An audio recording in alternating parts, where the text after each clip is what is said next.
Now we get a chance to talk to writer and director of Forgotten Hope, Daniel J. Henderson.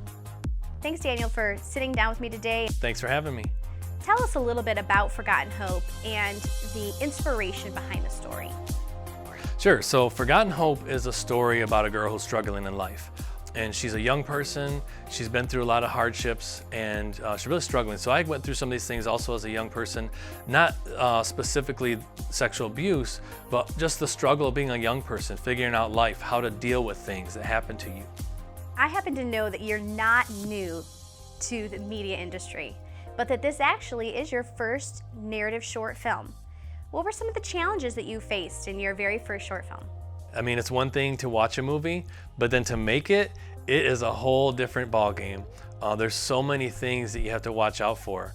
The shot composition, the actors, the hair and makeup, the sound, the heater that comes on in the building. Is there gonna be a car that drives by? And we didn't have a lot of crew, so we did a lot of things, hands-on, guerrilla style. So I mean, if I did it again, I'd really want to train up a crew and work together as a team. Because you watch those movie credits roll, there are hundreds of people that work on a film. We filmed in 1.5 days, which is pretty incredible, really. So I'm really proud of what we were able to accomplish in that short period of time. It was great to work with Faith. Michael Robertson was a huge help on getting this film done. He did our sound production, very talented guy. So a great learning experience. And I wanted to push myself as a creative person. I was kind of used to doing interviews or testimony videos or little short commercials. I wanted to push myself to the next level. So I feel like that's what we did with this one. The film hits on two issues, really. The first is something that someone might call supernatural, and the second theme is that of sexual abuse. What is your personal connection to these issues? Sure, so I was raised Pentecostal Christian. No, we're not snake handlers, but we're people that believe the whole Bible. And we also believe in a living God who exists today and wants to interact in people's lives. So in this instance, part of the story, Faith goes up to some guys, these crazy guys that are out on the street corner with signs and Bibles. And I had the same experience once too, where I saw these crazy guys out on the street with signs and Bibles. And I was a young Christian, I wanted to check it out. So I went up there, started talking to the guys, find out they weren't crazy at all. They were just super nice guys that wanted to share their faith. So as I'm talking to them, you know, they give me a Bible and we're hitting it off okay, and he asked if he could pray for me. So I thought, okay, these guys seem legit. I'll take prayer. And they prayed for me, and right after prayer was over, this man rattled off like 5 or 6 specific things about my life that nobody else knew. So at the time, I was learning the Bible for myself. I was putting up charts on my walls, going through chapter by chapter, book by book, writing down notes, and I had this huge thing on my wall. And he told me all these specific things that nobody else except me and God knew. So it was like, oh my gosh, the supernatural gifts really are alive. And it really hit me. It was like, it increased my faith, and it really helped me to understand that these gifts are not dead, they're for today. Well, the opening image of the film, we show Hope entering the bathroom. And right on the screen, the first image, it says women. In our society, women are much more vulnerable to sexual abuse. I look at the circle of women in my life, they have been affected by sexual abuse in one way or another, but they found a way to overcome that. And I've seen it go both ways.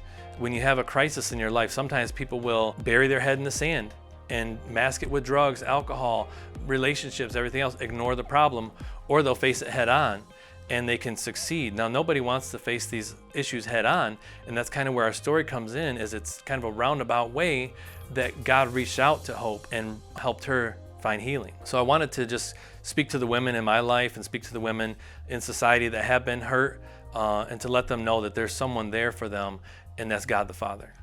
As we know, there's no magic cure for handling all of life's trials and frustrations. It's more of a walking out that road in your faith with Jesus and truly believing that he can bring you out of these troubles and into a new phase and into new life. I 100% agree. People might look at this and say, oh, it's cliche, all you need is Jesus, and that will get you through. And no, it takes Jesus, it takes time, it takes family, it takes help. But on one hand, it is that simple. Because if you really find faith in Jesus, number one, you're no longer alone. He's going to be with you. And number two is, he's not going to leave you where he found you.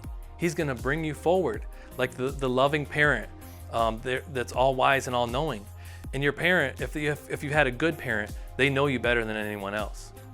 And that's who we have with Jesus Christ. Thanks again, Daniel, for sitting down and giving us a little more information on this film. Really look forward to seeing not only this new short film, but many more.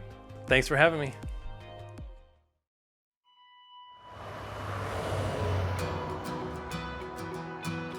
I've never seen someone out on the street like that, handing out Bibles. Do you think we need prayer? No. What a freak show. Her heart is wide as an ocean skyway, cracked and dry as a desert plain. She'll take in anything to quench this thirsting, even if it's gonna bring her pain, even if it's gonna bring her. What makes you think you're so much better than me? No, that's not what this is all What, about. are you gonna tell me I'll burn in hell? No, of course not. I just don't see why God would want me to forgive someone like that. Lose your